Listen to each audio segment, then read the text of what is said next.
का स्वागत है। आज ये लाइव आने का विशेष कारण है, जैसा कि आप सबको पता होगा कि आज न्यायालय राज्य आयुक्त निशक्ता बिहार में दिव्यांगजनों के केस की सुनवाई थी और उन्होंने अपील किया था कि 50% जो STT में कट ऑफ मार्क्स है उस 50% को 40% किया जाए। और इसी परिप्रेक्ष्य में हुआ क्या कि 2-2:30 बजे के आसपास एक ऑडियो आया जिसमें ये कहा गया कि उन लोग के फेवर में शायद कुछ ऑर्डर आया है। और इसी संदर्भ में मैंने फेसबुक पे पोस्ट डाला था अपने group Bihar STT working committee में कि ये सुनने में आ रहा है कि शायद उन लोग के फेवर में डिसीजन गया है, क्या ये सही है या नहीं। मतलब मैं जानकारी के पर्पज से पूछा था, मेरा कोई ऐसा कोई मोटिव नहीं था। चूँकि मेरे टच में कोई फिजिकली हैंडीकैप कैंडिडेट नहीं है कि मैं कंफर्म हो पाऊँ उस बारे में कि हाँ उस केस में क्या हुआ नहीं हुआ।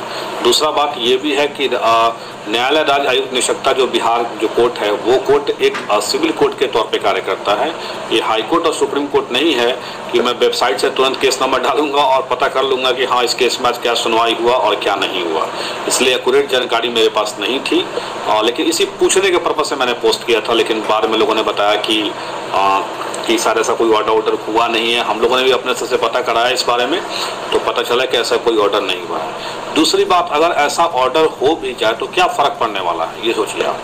सबसे पहले मैं आपको बता दूं कि राज्य निशक्ता आयोग जो है, जो न्यायालय है, वो एक सिविल कोर्ट है और वो केवल एक रिकमेंडिंग बॉडी है। यानी कि वो एक आदेश जो देगी, वो आदेश कोई ऐसा नहीं है कि मतलब सुप्रीम कोर्ट और हाई कोर्ट का आदेश है कि अगर कोई गवर्नमेंट उसको नहीं मानेगा तो कॉन्टेम्प्ट ऑफ कोर्ट हो जाएगा। वो आदेश का जो फॉर्म होता है, आदेश ऑर्डर दिया तो ऑर्डर ही जाता है, लेकिन वो ऑर्डर गवर्नमेंट इम्प्लीमेंट करे या ना करे गवर्नमेंट के ऊपर डिपेंड करता है।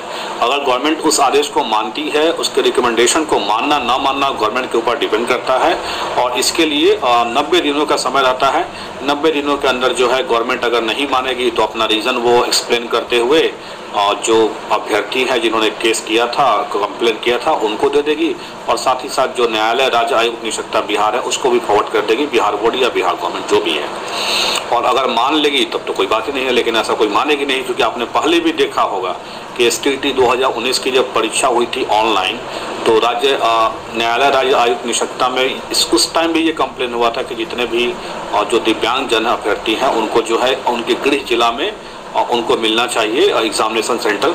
लेकिन आपने देखा था शिक्षा विभाग ने उस रिकमेंडेशन को मानने से मना कर दिया था। इसलिए उस यानी कि आज के जो कोर्ट में न्यायालय राज्य आयुक्त निशक्ता बिहार में जो भी ऑर्डर आया हो, चाहे वो पॉजिटिव हो चाहे वो नेगेटिव हो, ऐसा हम लोग को जो पता है ऐसा कुछ ऑर्डर नहीं गया है।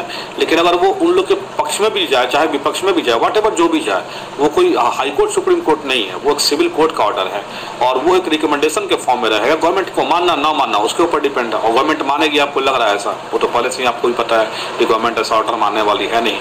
वो अपना रीजन बस दे देगी कि हाँ क्यों वो ऑर्डर नहीं मानना चाहती है या क्या कारण है। चूंकि एक करेक्टिव मेजर्स के रूप में ये ऑर्डर दिया जाता है। कोई ऑर्डर का मतलब ये कुछ नहीं कि सुप्रीम कोर्ट और हाई कोर्ट का ऑर्डर है कि मानने के लिए एकदम पब्लिक जो गवर्नमेंट है या जो गवर्नमेंट बॉडी है, बिहार बोर्ड है, वो चाहे शिक्षा विभाग वो बाध्यकारी है, ऐसा कुछ भी नहीं है। तो वो मानना ना मानना उनके ऊपर डिपेंड करता है कि वो मानेंगे या नहीं मानेंगे। तो इसलिए केस के लेके कोई टेंशन नहीं है। दिव्यांगजन वालों केस के लेके कोई टेंशन ना लीजिए। एक पोस्ट के लेके आप लोग सब लोग टेंशन में आ गए थे। आई होप कि अब सब लोग का टेंशन दूर हो गया होगा। और ये सारा जो मैं रिसर्च कर रहा था, चूँकि लेट लाइव आने के कारण भी यही है, और चूँकि न्यायालय राज्य आयुक्त निशक्ता का कैसे बना हुआ था, क्या क्या पावर है उनके पास, ये सारी चीज़ों को मैंने स्टडी करा है। स्टडी करने के बाद तब मैं आपको लाइव आके ये सारी बातों को बताया हूँ। और दूसरी बात है कि बहुत सारे लोगों का ये डिमांड था कि बिहार STT वर्किंग कमेटी का जो वेरीफाइड ग्रुप बनना चाहिए। तो टेलीग्राम पे हम लोगों ने अपना वेरीफाइड ग्रुप बनाना शुरू कर दिया है और 3-4-5 विषयों का बना भी है। आपका कंप्यूटर साइंस का, उसके बाद सोशल साइंस का, उसके बाद आपको मैथ्स का पेपर 1, मैथ्स का पेपर 2, हिंदी का बन गया है। यानी 5 पेपर का बन गया है। बाकी पेपर का भी धीरे धीरे बन रहा है, क्योंकि पूरे एडमिन की टीम के लिस्ट को फाइनल करना पड़ता है। 8-10 एडमिन हर ग्रुप में बनाए जा रहे हैं, क्योंकि पूरे बिहार के लोगों को हम लोग चाहते हैं कि जितने भी पास अभ्यर्थी हैं वहाँ जुड़े। और ये सब लोग की डिमांड थी, इसी कारण से ही हम लोगों ने ये ग्रुप बनाना शुरू किया है।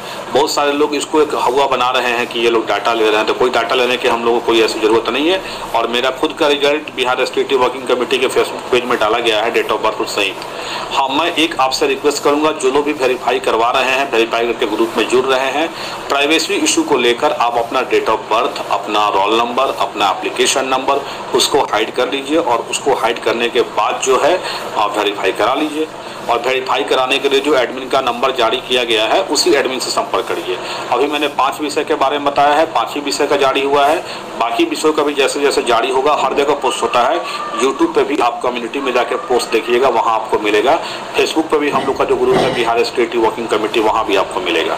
तो हम लोग जहाँ भी, उसके अलावा टेलीग्राम पे भी जो हमारा चैनल है, और चैनल नहीं है, ग्रुप है sorry, Bihar state working committee official करके, तो वहाँ से भी आप जुड़ सकते हैं। वहाँ भी आपको भेजा ही जाता है।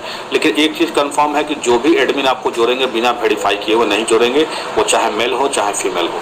ऐसे मैंने बता दिया कि अपना डेट ऑफ बर्थ, अपना रोल नंबर, अपना एप्लीकेशन नंबर आप छुपा के आसानी से वेरीफाई करा सकते हैं। बाकी रिजल्ट भेजने में तो कोई दिक्कत है मेरे समझ से नहीं है। मैंने तो खुद भी अपना रिजल्ट पब्लिकली पोस्ट किए हुए, roll number, date of birth सब सही, इसलिए मेरे समझ से कोई दिक्कत नहीं होने वाली है। तो आज के लिए आप बेफिक्र रहिए। न्यायालय राज्य आयुक्त नियोक्ता बिहार में चाहे केस का कुछ भी ऑर्डर आया गया, उससे कोई टेंशन लेना नहीं है आप लोग को। मैंने पहले बता दिया कि ये सिविल कोर्ट है केवल, ये हाई कोर्ट और सुप्रीम कोर्ट नहीं है।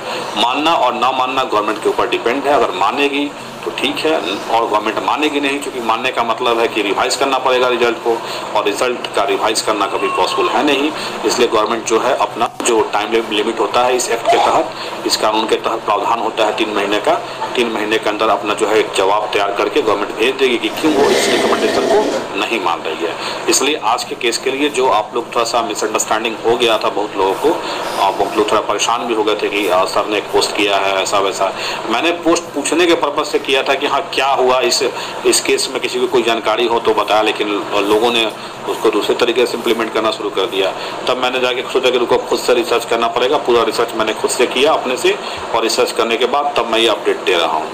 तो मैं बस लास्ट अपडेट यही कहना है आप लोग से, एक बार फिर से रिक्वेस्ट कर रहा हूँ कि जो टेलीग्राम चैनल हम लोग का बना हुआ है, वेरीफाइड ग्रुप है, वहाँ पे आप लोग जुड़िए।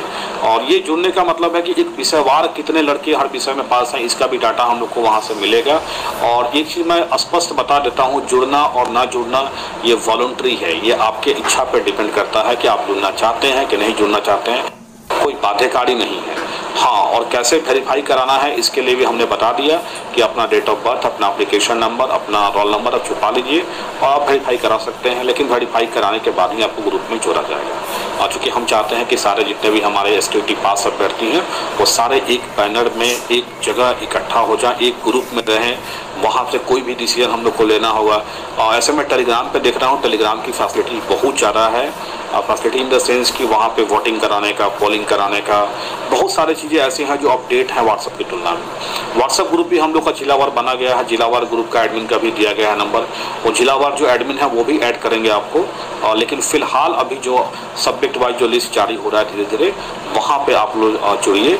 और सारे एडमिन का नाम, हर विषय के कौन कौन एडमिन है, उनका नंबर क्या है, वो पब्लिकली कर दिया गया है बिहार स्टेट वर्किंग कमेटी के फेसबुक ग्रुप में भी, यूट्यूब चैनल जहाँ पे भी आप लाइव देख रहे हैं इसमें भी देखिए। कम्युनिटी सेक्शन में जाके, कम्युनिटी सेक्शन में भी हमारा दिया हुआ है, और पोस्ट हम लोग करते जा रहे हैं हर विषयवार आप लोग को।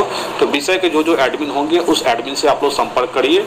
और एडमिन का नाम नंबर पूरा पब्लिक है, हर ग्रुप में भी होगा, व्हाट्सएप में भी होगा, टेलीग्राम पर भी होगा, फेसबुक पर भी होगा, यूट्यूब के भी कम्युनिटी सेक्शन में जाके आप देख सकते हैं। तो बस आज आप लोग के लिए मैं लाइव इसलिए बस आया था कि आप लोग जो टेंशन में जी रहे हैं कि राज्य नियोक्ता आयोग के कार्यालय में आज जो आयुक्त ने क्या ऑर्डर दिया है, उस टेंशन को दूर करिए और आराम से चैन की नींद लीजिए।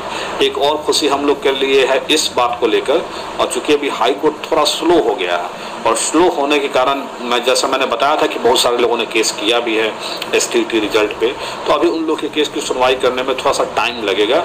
और ये टाइम हम लोग के लिए फ़ायदेमंद है। तब तक हम अपने जो 3 विषयों के साथी हमारे अभी पीछे हैं, उम्मीद है कि उस 3 विषय का रिजल्ट भी बहुत जल्द से जल्द आ जाएगा। अगर ज़्यादा ऑब्जेक्शन नहीं गया होगा तो उम्मीद करिए कि इस मंथ के लास्ट तक ही रिजल्ट आ जाएगा, और अगर ऑब्जेक्शन ज़्यादा गया होगा तो मई के फर्स्ट वीक तक रिजल्ट आने की पूरी संभावना आपकी रहेगी। और चलिए, आप लोग का टेंशन दूर हो गया होगा आई होप। बहुत सारे लोग टेंशन में थे, बहुत सारे लोग का कॉल, बहुत सारे लोग का मैसेज आ रहा था। तो सारी चीज़ों को रिसर्च करने के